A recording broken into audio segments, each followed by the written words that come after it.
Welcome to మాతృదేశం channel. ఈ ఛానల్లో మన కుప్పశెట్టి సూర్యనారాయణ గారు మా గురువు గారు అద్భుతమైన పద్యాలు తెలుగు ఒక గొప్పదనం గురించి చెప్పడం కోసం ఈ ఛానల్ పెట్టామన్న సంగతి మీకు అందరికీ ఇంతకుముందే చెప్పాము. అలాగే అమ్మ గొప్పతనం అంటే అమ్మ గర్భం దాల్చి బిడ్డను బిడ్డ గోరుముద్దలు తినిపించేంత వరకు దీని ముందు భాగంలో మనం చెప్పుకున్నాము. అక్కడి నుంచి ఈ రెండవ భాగం అనేది చెప్పుకోవడానికి మన గురువుగారిని మళ్ళీ తీసుకొచ్చాము. ఒకసారి మన గురుగారి నోటితోనే ఆ రెండో విన్నాము. నమస్కారం. Thank you. ఇంతవరకు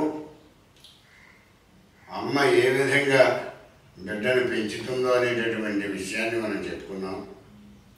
ఇప్పుడు అంతేకాకుండా అమ్మ యొక్క గొప్పతనం, అమ్మ ఏ ఏ రూపాల్లో శిశువుని పెంచుతుందో ఇప్పుడు మనం చెప్పుకుందాము. అది ఇలా జీవకోటులకు ఇనుడు ఒక్కడౌరీతి సకల జంతువులకు చంద్రుడనగా ప్రాణి సమూహల్పు ప్రాణవాయువు భంగి ప్రాణి సమూహల్పు ప్రాణవాయువు భంగి భూతాలికెళ్ళను పుడమికరనే సర్వజనాధార జలమగు చందన్వో సర్వజనాధార జలమగు చందన్వో అనిలోకములకు అగ్నివోలె అఖిల దేహులకును అంతరిక్షము భాతి అఖిల దేహులకును అంతరిక్షము భాతే ఆత్మలన్నిట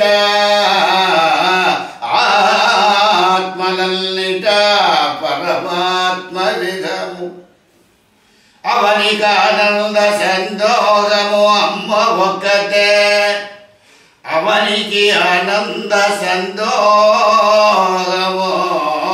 అమ్మ ఒకతే వమ్మునందని బాంధవ్యము అమ్మ ఒకతే వమ్మునందని బాంధవ్యం అమ్మ ఒకతే అమ్మ నిత్య సత్యల్ము శివల్మటల్చో ఎరిగి సేవించు నరుడుల్దో ఇహమో పరమో.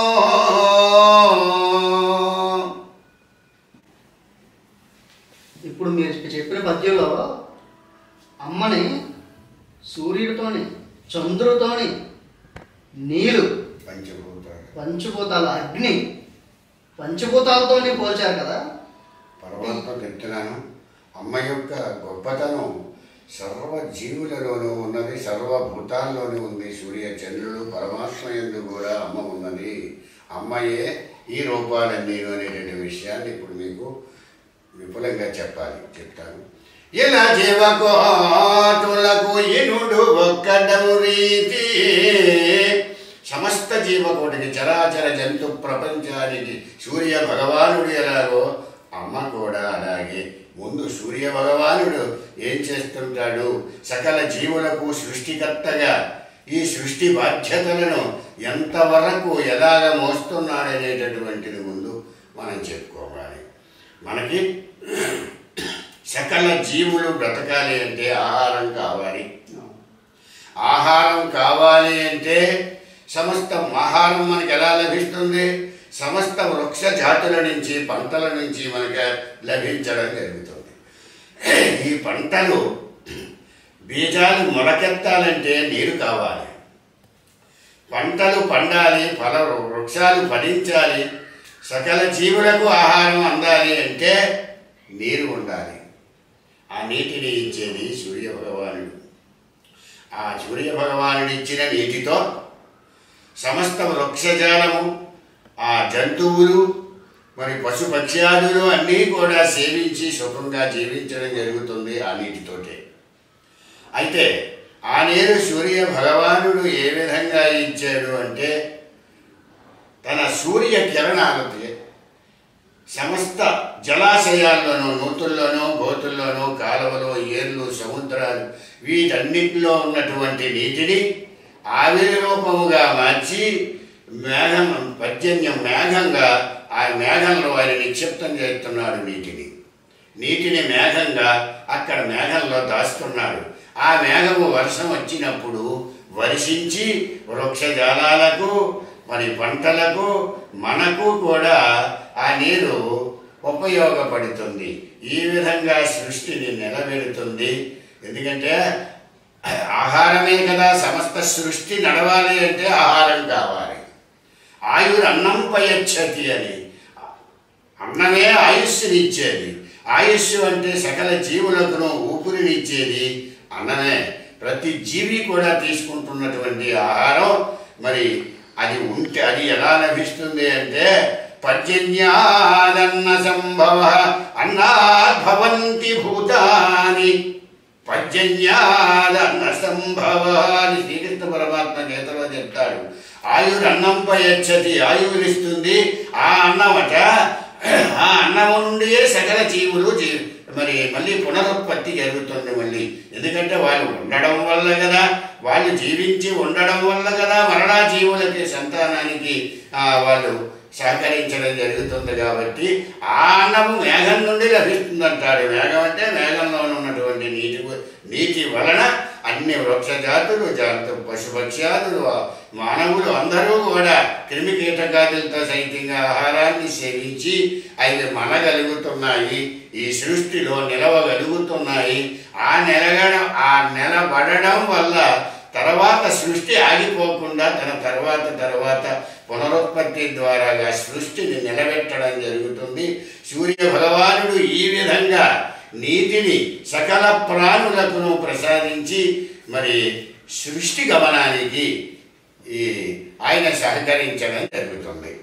ఒక్క లైన్లో ఒక పెద్ద అద్భుతాన్ని మీరు మనసులో ఊహించుకొని రాశారు. ఇంకా ఉందని ఆయన అంతటితో ఆగకుండా మనం ఏంటంటే ఈ వృక్షజాలం ఎంత నీరు ఉన్నా, సారం ఉన్నా పూర్తిగా ఫలించాలి అంటే అవి పచ్చగా ఉండాలి, పత్రహరితం ఉండాలి.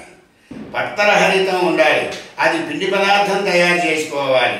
కిరణజన్య సంయోగ క్రియ అనేటటువంటి శాస్త్రజ్ఞులు కనుక్కున్నారు. అది ఈ సూర్య రశ్మి వలన ఆకులు పచ్చగా ఉంటాయి. పచ్చగా అంటే ఆనందంగా, బలంగా, హాయిగా ఉండగలుగుతాయి. తర్వాత మరి అవి ఇవ్వవలసినటువంటి పంటలు కానీ ఫలాలను కానీ ఇవ్వగలుగుతున్నాయి. మరి సూర్యరశ్మి ద్వారా వృక్షాలు నిలబడడానికి మరి ఈ విధంగా కూడా ఆయన సహకరిస్తున్నాడు. ఇంకొక విషయం ఏంటంటే సాధారణంగా మనం ఏమనుకుంటే సూర్యుడు ఉదయం వచ్చి సాయంత్రం వెళ్ళిపోతున్నాడు కానీ రాత్రులు కూడా ఆయన శక్తి పనిచేస్తుంది. అది మాత్రం మర్చిపోకూడదు. ఆయన వెళ్ళిపోయినా ఆయన శక్తిని, ఆయన తేజస్సుని, ఆయన కార్యభారాన్ని అగ్నికి ఇచ్చేసి వెళ్తాడట. కాబట్టే రాత్రులు దీపాలు వెలుగుతూ ఉంటాయి. దీపాలకి కాంతి సూర్యుడు ఇచ్చినటువంటిదే. ఆయన అప్పచెప్పి నాయన సకల జీవులు ఈ సృష్టిలో నేను లేకపోతే మళ్ళీ జీవించలేవు కాబట్టి నేను ఉదయం వచ్చే వరకు ఈ కార్యభారం నీకు అప్పచెప్పుతున్నాను, నువ్వు చూసుకో అని తన తేజస్సుని, వెలుగుని ఆ అగ్నిదేవుడికి ఇచ్చి ఆయన విశ్రాంతి తీసుకోవడం జరుగుతుంది. అయితే ఇక్కడ ఒక విషయం ఏంటంటే రఘువంశం అనే సంస్కృత మహాకావ్యంలో కాళిదాసు ఒక మాట అంటారు. సరాజ్యం గురునా దత్తం,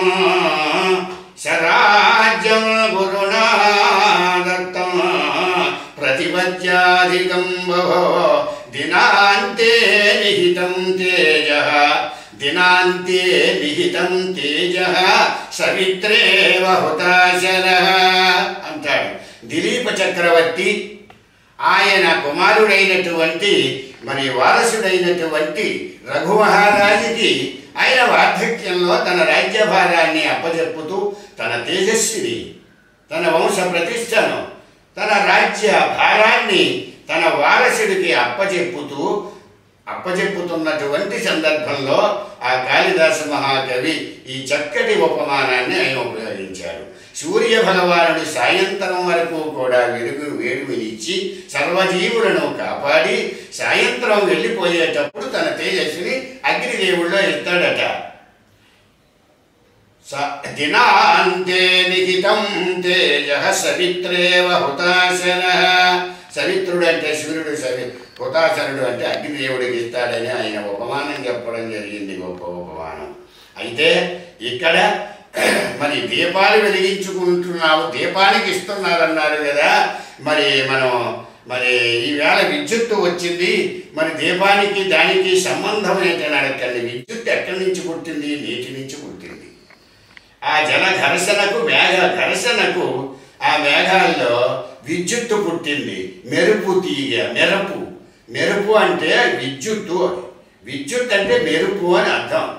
ఆ మెరుపు నుంచి ఈ శాస్త్రజ్ఞుడు, వాళ్ళు దైవజ్ఞులు, మహానుభావులు, దైవస్వరూపులు, శాస్త్రజ్ఞులు, ఈ నీటి ఘర్షణ వల్ల ఒక శక్తి వస్తుంది, దీన్ని లోకానికి మనం ఉపయోగించుకోవచ్చు అని ఆ విద్యుత్తుని తయారు చేసి ఇచ్చారు వాళ్ళు.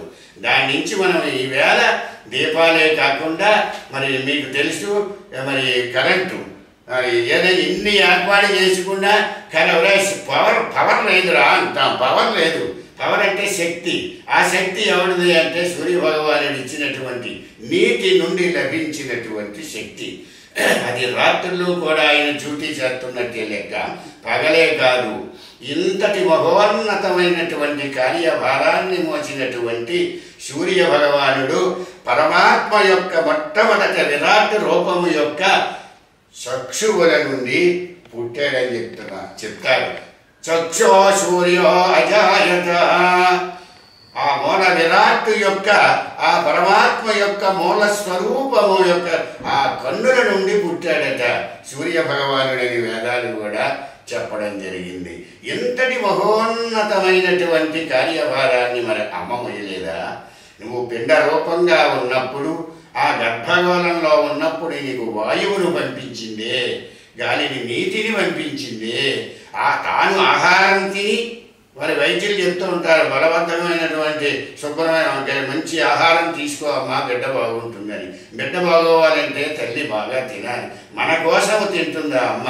మన కోసం తిని పరోక్షమంగా తన ఈ రక్తము ద్వారాగా మనకు అక్కడ చేరవేస్తుంది, నీటిని చేరవేస్తుంది, వాయువు చేరవేస్తుంది, ఆహారాన్ని చేరవేసి ఒక సంపూర్ణమైనటువంటి అవయవాలతో సంపూర్ణమైన ఒక రూపాన్ని తయారు చేసి, ఒక మట్టి ఒక ముద్దని, ఒక మాంసపు ముద్దలా ఉన్నటువంటి మనకి ఒక ఆకారాన్ని ఇచ్చి దివ్యమైన స్వరూపముగా తయారు చేసి ఎన్నో బాధలు పడి ఆ అమ్మ మనల్ని ప్రసవించేటప్పుడు మనం బయటకు వచ్చే ముందు ఎన్నో తాపులు ఊపులు కాసింది అమ్మ. అన్ని బాధలు పడి మనకి ఆ గర్భగోళం నుండి భూగోళానికి మనం రావడం జరిగింది. అక్కడి నుంచి అమ్మగారికి మళ్ళీ మొదలవుతాయి. అక్కడి నుంచి పాలు ఇచ్చిన దగ్గర నుంచి అలాగా మరి నీకోసం నువ్వు బాగోవాలని ఎన్నో రకాలుగా అమ్మ ఎలా సేవ చేస్తుందో మనం ఇదివరకునే చెప్పుకున్నాము. అలాగే సేవ తల్లి ఏ విధంగా మనం బాగుపడాలని, అభివృద్ధిలోకి రావాలని చేస్తుందో అవన్నీ కూడా చేసి నిస్వార్థంగా త్యాగ నిరతితో మన కోసం అమ్మ బతికి ఎన్ని కష్టాలైనా పడి మనకు ఒక వెలుగును అలాగే తీసుకొచ్చి, సూర్య భగవానుడు పరోక్షంగా ఆహారాన్ని ఇచ్చినట్టుగానే మనకు ఆహారాన్ని ఇస్తుంది. తన రక్తాన్ని చెమటగా మార్చి కష్టపడుతుంది. తన రక్తాన్ని పాలుగా మార్చి నీకు ఇచ్చింది. ఈ పొడమకి తెచ్చినప్పుడు ఇన్ని విధాలుగా చేసి మరి నువ్వు బాగోవాలని, నీ జీవితంలో వెలుగు రావాలని, నీకు జ్ఞానోదయం కలగాలి, నువ్వు మనిషిగా బతకాలని ఎన్నో విద్యలను నేర్పించింది, వెలుతురిచ్చింది. ఆయమ్మ సూర్య భగవానుడిలాగే వెలుతురిచ్చింది, ఆహారాన్ని ఇచ్చింది, నీటిని ఇచ్చింది. ఇన్ని విధాలుగా మరి సూర్య భగవానుడు చేసే పనులన్నీ కూడా అమ్మ చెయ్యలేదా? అందుచేత అమ్మ అంటే సూర్యుడే అనేటటువంటి భావనతో నేను చెప్పడం. పోలిక తర్వాత చంద్రుడితో అందరితో కూడా పోల్చారు కదా, చంద్రుడితో పోలికను కూడా ఏ విధంగా మీరు మనసులో ఊహించుకొని పోల్చారో అది కూడా అందరికీ అర్థమయ్యేలా చెప్పండి. చెప్తాను. ఇలా జీవకోటులకు ఇనుడు ఒక్కడౌరీకే సకల జంతువులకు చంద్రుడనగా. ఇక చంద్రుడు అంటే సకల సృష్టికి చల్లని కిరణాలతో ఆహ్లాదింపజేసేవాడు, రంజింపజేసేవాడు చంద్రుడు. అందుకే చంద్రుడిని ఆ మూల విరాట్ పరమాత్మ యొక్క రూపము యొక్క మనస్సు నుంచి పుట్టాడట చంద్రుడు. చంద్రమా మనసో జాత అంటారు వేదంలో. చంద్రుడు ఆయన పరమాత్మ యొక్క మనస్సు నుండి పుట్టాడట. పరమాత్మ యొక్క మనస్సు ఎంత చల్లనిదండి. మనం ఎన్నో కష్టాల్లో బాధల్లో ఉన్నప్పుడు 2 తిట్లు తిట్టేస్తాం కానీ ఆయన ఏది చేసినా అది నీ శుభం కోసమే, నీ ఆనందం కోసం, నీ సంతోషం కోసం, నీ సుఖం కోసం చేస్తున్నాడని మనం మర్చిపోకూడదు. భగవంతుని మనస్సు ఎప్పుడూ చల్లనిది. అదేదో పాటలో కూడా పిల్లలు దేవుడు చల్లని వారే నేను సినిమా పాట కూడా ఉన్నది కదా. అందుచేత ఎప్పుడూ భగవంతుడు చల్లని వాడే అనే మాట ప్రతి మానవుడు మర్చిపోవడానికి వీల్లేదు. అంత చల్లని వాడు. ఆ చల్లని కిరణాలతో, తన చూపులతో, తన దయాదృష్టితో సకల జీవులను కూడా చల్లవరిచేటటువంటి పరమాత్మ స్వరూపము ఆ చంద్రుడు. అమ్మ మనస్సు కూడా చాలా చంద్రకిరణాలనే చల్లని దృష్టిలు అమ్మవి. మరి అందుకే అందరినీ కూడా చంద్రుడు అనే మాట ఒక్క రాముడినే దశరథుడు కుమారుని రామచంద్ర అనేవాడు. రాముడు చంద్రుని వంటి వాడని, చల్లని వాడు, చల్లని చూపుల వాడు అనేటటువంటి ఉద్దేశంలో అందుకే రాముని రామచంద్ర అని అంటారు. అటువంటి చల్లని కిరణాలతో మరి సర్వ జగత్తుకి కూడా ఆహ్లాదాన్ని ఇచ్చేటటువంటి ఆ మహనీయుడు వంటిది అమ్మ కూడా. అమ్మ ఎన్ని కష్టాలు పడినా, ఎన్ని బాధలు పడినా, ఎన్ని శ్రమలకు వచ్చినా మన మీద ఆ చల్లని చూపులే, చల్లని చంద్ర కిరణాలు జీవుల మీద పడినట్టుగా అమ్మ చల్లని చూపులు ప్రతి బిడ్డ మీద, అందరి మీద కూడా పడుతూ ఉంటాయి. అందరి తల్లులు తాలూకు చూపులు వాళ్ళ బిడ్డల మీద ఖచ్చితంగా ఉంటాయి. వాళ్ళ బాధలు మనకు తెలియకుండా ఆ విధంగా చంద్రునితో పోల్చడం జరిగింది. ఇక మూడవది చంద్రుడు చల్లని వాడు అనే ఉద్దేశంతో అమ్మతో కలిపి పోల్చారు. అమ్మ కూడా చల్లనిది అని. అయితే ఇక ఈ సూర్య చంద్రుల తర్వాత పంచభూతాలతో అమ్మను పోల్చడం జరిగింది. మొదటిగా ప్రాణి సమూహంపు ప్రాణవాయు భంగే, ప్రాణి సమూహంపు ప్రాణవాయు భంగే. ప్రాణి సకల ప్రాణులలో ఉండేటటువంటి ప్రాణవాయువు అమ్మ. అమ్మ లేకపోతే ఏ జీవికి ఊపిరే ఉండదు కదా. ప్రాణవాయువు, ప్రాణమే వాయువు, వాయువే ప్రాణము. ప్రాణము పోయింది అంటే వాయువు లేదు అని ఉచ్ఛ్వాస నిశ్వాసాలు సాగవు. అందుకే ఊపిరి అంటారు. అది ఆగిపోయిందండి అని అంటారు. అంటే ఆ జీవి మరణించడం జరిగింది అని. శ్వాస ఆగిపోయిందండి ఇంకా లాభం లేదు అని అంటారు. శ్వాస అన్నా ఊపిరన్నా ఆ ఉచ్ఛ్వాస నిశ్వాసాల తాలూకు ప్రక్రియ అది ప్రాణాన్ని నిలిపేటటువంటి వాయువు కాబట్టి అది ప్రాణవాయువు. అయితే ఆ ప్రాణవాయువు అది మరి మనం అనుకున్నటువంటి ఈ లోగడ చెప్పుకున్నటువంటి పరమాత్మ యొక్క మూల విరాట్ యొక్క ఆ స్వరూపము నుండి ప్రాణాద్వాయు రజాయత, ప్రాణము నుండి వాయువు పుట్టిందట. ఎవరి ప్రాణము? భగవంతుని పరమాత్మ యొక్క ఆ విరాట్ పురుషుని యొక్క ప్రాణం నుంచి వాయువు పుట్టిందట. అందుకే ప్రతి జీవి శ్వాసిస్తుంది. వృక్షజాలము మరి ఈ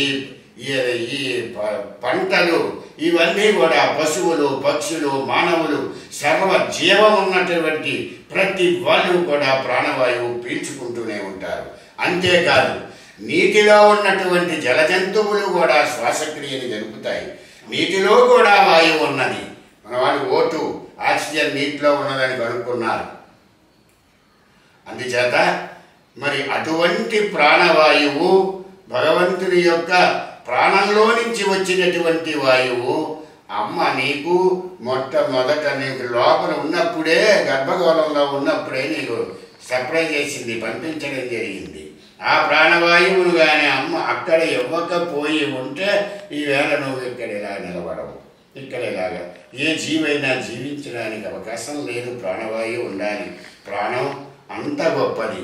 అందుచేత ఆ ప్రాణవాయువు ఏ విధంగానైతే సర్వజీవులలోనూ ఉంటుందో అమ్మ కూడా ప్రతి జీవిలోనూ లీనమై ఉంటుంది. అందుచేత ప్రాణవాయువుతో అమ్మని పోల్చడం జరిగింది. పంచభూతాల్లోనూ వాయువు గురించి కూడా చెప్పారు. అలాగే మిగిలిన వాటిలో చెప్తాను. ఇప్పుడు పంచభూతాల్లో ఉన్నటువంటి ఒక భూమి కూడా అమ్మ భూమియే. అందుచేత అమ్మ గురించి మరి ఈ పొడమి భూమాత గురించి ఇప్పుడు మీకు చెప్పాలి. ప్రాణి సమూహల్పు ప్రాణవాయు భంగే భూతానికెళ్ళను పొడమి కదలి. మనము జీవులు మొదట చెప్పుకున్నాం. జీవులు జీవించాలి అంటే ప్రాణులన్నీ కూడా జీవించాలి అంటే ఆహారం ఉండాలి. ఆహారం కావాలి అంటే జంతుజాలం, వృక్షజాలం అని ఉండాలి. వృక్షజాలము, పంటలు, ఆహార ధాన్యాలు కావాలని అనుకున్నాం. అవి ఎక్కడ నుంచి మొలకెత్తుతున్నాయో మనం ఆలోచించాలి.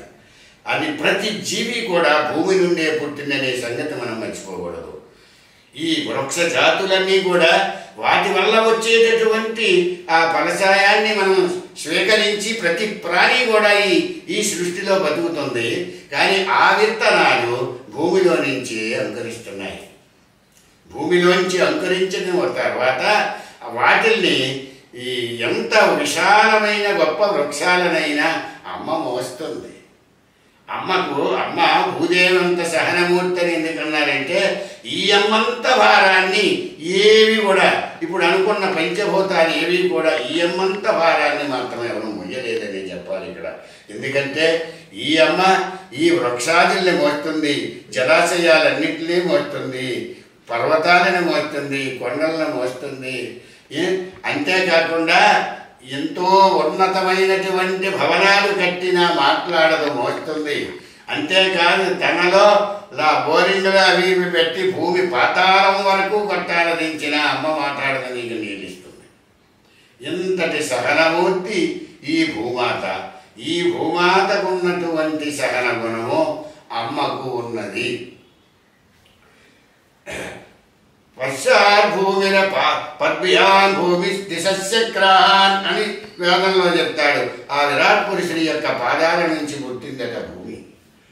అందుచేత ఆ ప్రతి జీవి జీవించడానికి పనికి వచ్చేటటువంటి ఇవన్నీ కూడా భూమాత చేస్తుంది.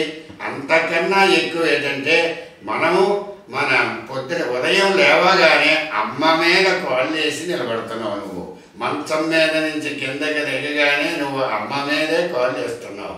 తల్లిని అలా తొక్కొచ్చాను ఆయన.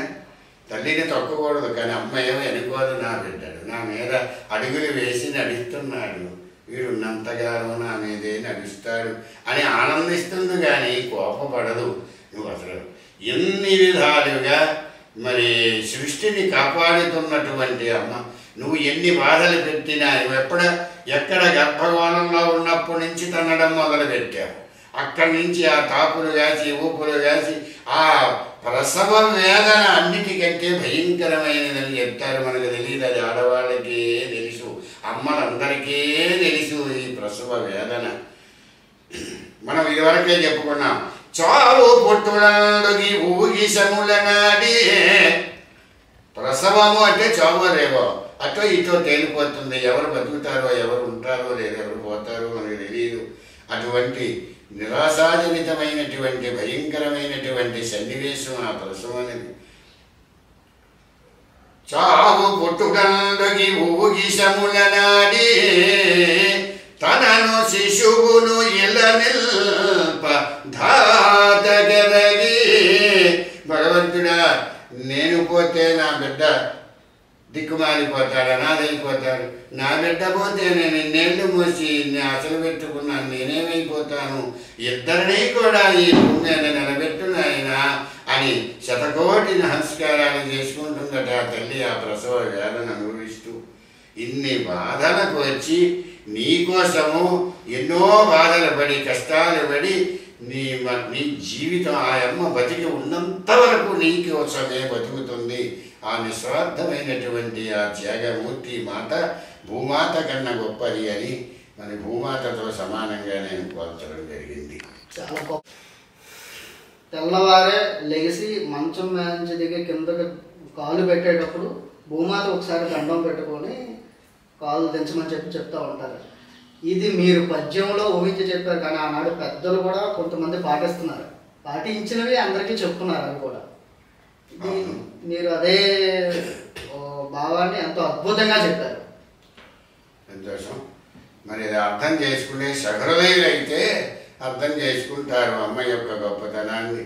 మరి ఇక ఇప్పుడు మనం చెప్పుకున్నది, ఇప్పుడు భూమాత గురించి చెప్పుకున్నాం.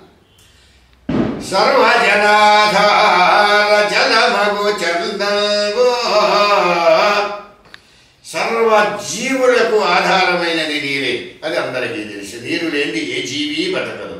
అసలు నీరు లేనిది పశుపక్ష్యాదులు కానీ వృక్షజాలం అసలు మొలకెత్తదు. తర్వాత అవి ఎదగడానికి బ్రతకడానికి అవకాశం ఉండదు. కాబట్టి సర్వజీవులకు ఆధారమైనటువంటి నీరు అమ్మ. నీరు అమ్మయే నీరు. మరి ఇక్కడ నీటి గురించి చెప్పేటప్పుడు ఇక్కడ ఒక విషయం ఏంటంటే, మరి నీరు అంటే ఏంటి అని. నీరు అంటే నారాయణుడే. నారాయణుడు అంటే భగవద్దేవుడు అంటే నీరే, నీరు అంటే దేవుడే అని.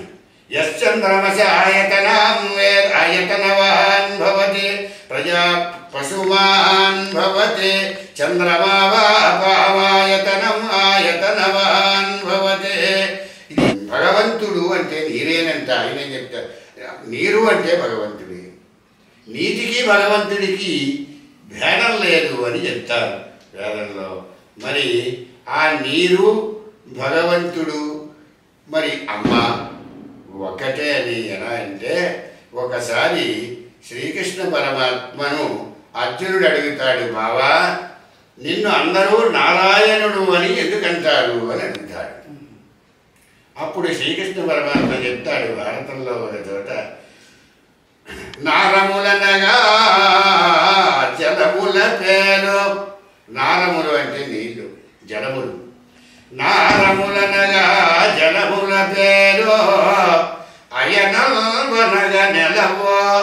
అయనము అంటే స్థానము. నేను నీటిలోనే ఉంటానయ్యా. నేను నీటికి స్థానమైన వాడను, నేను నిలయమైన వాడను. కాబట్టి నా ఆరములో నాకు స్థానం, నా ఆరములు అయనల్బగుటను నాకు నివాసం అవ్వడం వల్ల నా ఆరముల అయనల్బగుటను నారాయణుడంద్రు నన్ను ప్రజలు కిరీటి. నన్ను నారాయణుడు అనడానికి కారణం నాకు ఆధారము నీళ్ళే కాబట్టి అని. సరే, నారాయణుడు మరి నీ నారాయణుడికి ఆధారం నీరంటున్నారు కదా.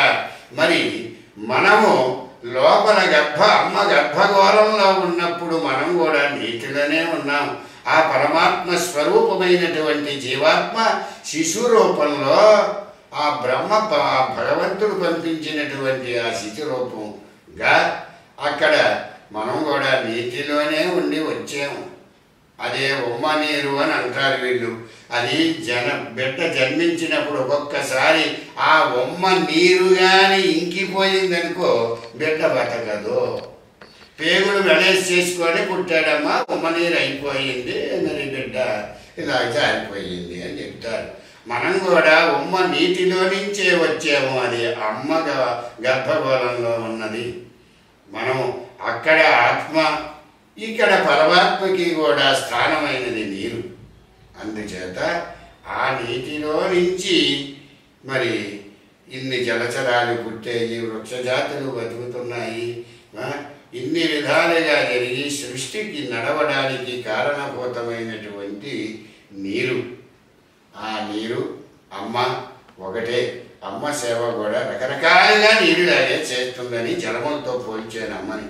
అమ్మ సర్వజనాధార జలమగు చందన్వో అనిలోకములకో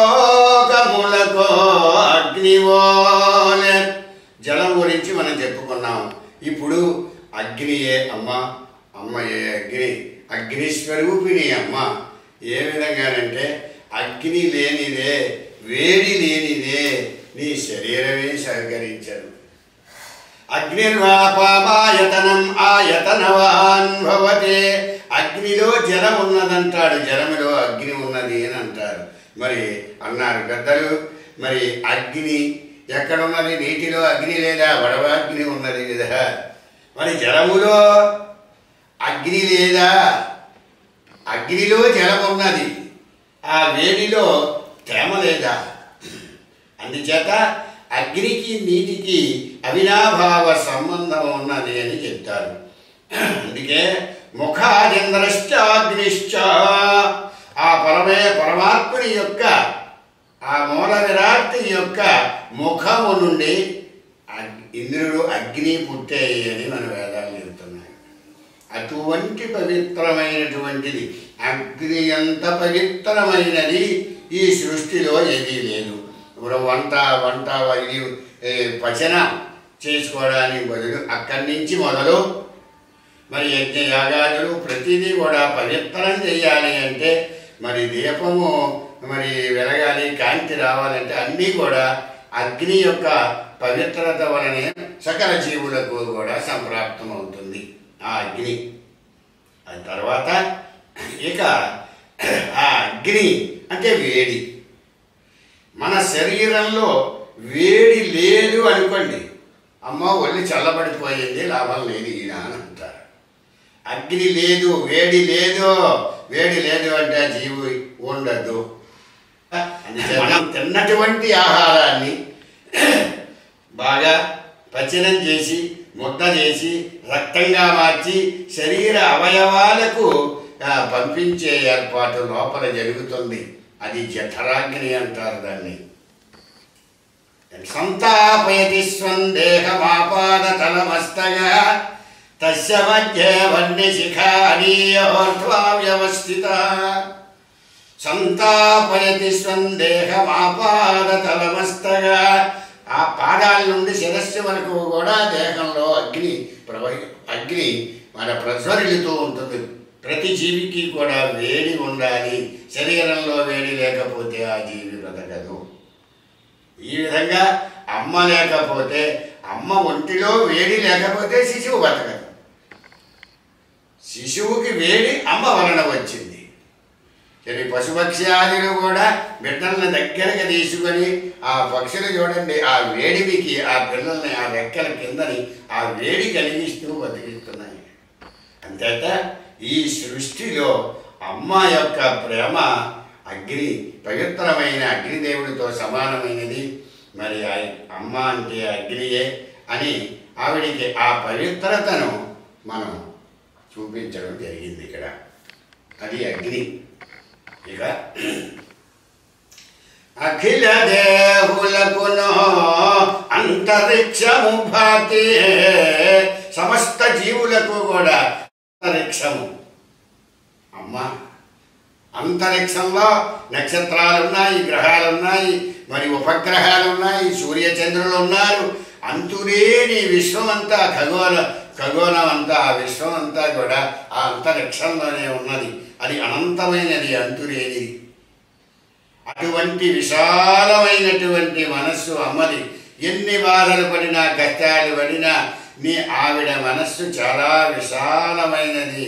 చాలా సంతోషంగా తన బిడ్డ కోసమని పైకి ఎన్ని కష్టాలు పడినా పైకి సంతోషాన్ని ప్రకటిస్తూ విశాలమైన మనస్సుతో బిడ్డలని ప్రకటిస్తూ ఉంటుంది.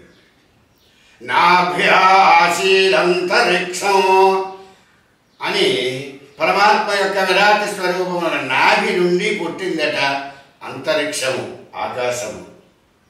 ఆ ఆకాశంలోనే మరి ఎవరో పక్షులు మరి ఎగరగలుగుతున్నాయి ఆనందంగా. ఆ వాయువు కూడా విహరించగలుగుతుంది. సర్వజీవకోటికి ప్రాణాధారాన్ని కల్పిస్తున్నాయి. మరి సృష్టికి అవి మూలముగా ఈనాడు మనం చెప్పుకోవలసినటువంటి అమ్మ కూడా అగ్ని లాంటిది, పవిత్రమైనది అని ఆ జన్మని మరొకసారి అమ్మ గురించి చెప్పాము. అఖిల దేహులకును అంతరిక్షము భాతే ఆత్మనిత పరమాత్మ విధమో. కంటికి కనిపించే ప్రతి ఆత్మలోనూ పరమాత్మ ఉన్నాడు అని శ్రీకృష్ణ పరమాత్మ చెప్పాడు. ఆత్మవత్ సర్వభూతాని చాత్మనే అంటాడు. సర్వ జీవులలోనూ నేనున్నానయ్యా, నాలో అన్ని జీవులు ఉన్నాయి. జీవాత్మ అంటే పరమాత్మ, జీవుడే దేవుడు, తేడా లేదు, నీకు నాకు తేడా లేదు అని శ్రీకృష్ణ పరమాత్మ స్వయంగా చెప్పడం జరిగింది. అందుచేత ఇక్కడ జీవాత్మ పరమాత్మ, పరమాత్మ అమ్మ, ఆత్మ మనము. మనలో అమ్మ ఉండాలి, ఉంటుంది. అమ్మలో మనం ఉంటాం. ఒకవేళ అమ్మ అనేటటువంటి వాడి ఆ మూర్తి ఏ జీవైనా, పశుపక్షాది క్రిమి కీటకాలైనా అమ్మ అనేటటువంటిది ప్రసవించడానికి ఆపేస్తే, నేను సృష్టిని ఇంకా ఇవ్వను అని ఆపేస్తే సృష్టి ఆగిపోతుంది, ఆత్మలన్నీ ఆగిపోతాయి. అందుచేత అన్ని ఆత్మలలోనూ మరి పరమాత్మ ఉన్నట్టుగానే అన్ని ఆత్మలలోనూ ఎవరి తల్లి వారికి ఉంటుంది. మా అమ్మ నా ఆత్మలో నాకుంటే నీ అమ్మ నీ ఆత్మలో నీకుంటుంది. అందుచేత ఆ పరమాత్మ ఆత్మ యొక్క ఆ అవినాభావ సంబంధాన్ని, ఆ సాన్నిహిత్యాన్ని పురస్కరించుకొని అమ్మని పరమాత్మతో పోల్చాము. అమ్మయే పరమాత్మ. ఇక పరమాత్మ అంటే అమ్మే, అమ్మ పరమాత్మ భగవంతుడే అనేటటువంటి విషయాన్ని ఇక్కడ చెప్పడం జరిగింది. అఖిల దేహులకును అంతరిక్షము భాతే అంటే అమ్మే పరమాత్మ అని పరమాత్మ అంటే అమ్మే, పరమాత్మ నుండే మనందరం ఉద్భవించాం. పరమాత్మ ఈ యొక్క అనుగ్రహం వల్లే సృష్టి స్థితి లయ కారణాలుగా ఉన్నటువంటి ఆ పరమాత్మ యొక్క స్వరూపమే మనమే ఆయన స్వరూపమని గీతలో శరణించాడు. అయిన మరి అందరూ అమల నుంచి వచ్చిన వాళ్ళే. నీకు కంటికి కనిపించే వృక్ష జాలం అవనివ్వండి, కొండలు, ఇవేమి కూడా ఏంటంటే సమస్త జంతువులు పక్షులు మరి ఇవన్నీ కూడా మరి చరాచర ఈ సృష్టి అంతా కూడా ఎవరో ఒక వాళ్ళ అమ్మలో నుంచే వచ్చినటువంటి సృష్టి. వాళ్ళు ఆపేసారనుకోండి, ఇంకెక్కడితో మా వల్ల కాదు, మేము ఇంకా పునఃసృష్టి చెయ్యము అని ఆపేసారనుకోండి, ఇంక సృష్టి ఆగిపోతుంది. అందుచేత పరమాత్మ చెయ్యవలసినటువంటి పనిని ఆయన మన అమ్మకి ఇచ్చాడు, ఆ బ్రహ్మ. ఆ పోలిక మీరు అందువల్ల పోల్చారు. అంటే సృష్టికర్తనే బ్రహ్మగా అంటారు కాబట్టి సృష్టికర్త బ్రహ్మ అంటే బ్రహ్మ సృష్టికర్త అని చెప్తూ ఉంటారు. అలాగే ఇక్కడ సృష్టికర్త అమ్మ. అదే పరమాత్మ బ్రహ్మ ద్వారా అమ్మకి తన బాధ్యతల్ని అప్పగించాడు కాబట్టి ప్రతి జీవిని కూడా వాళ్ళ అమ్మ పరమాత్మ ఆత్మల్ని కాపాడుతున్నట్టుగానే సదా సంరక్షించుతూ ఉంటాయి. కాబట్టి ఈ అవనికి, ఈ భూమండలానికి అవనిక ఆనంద సందోహము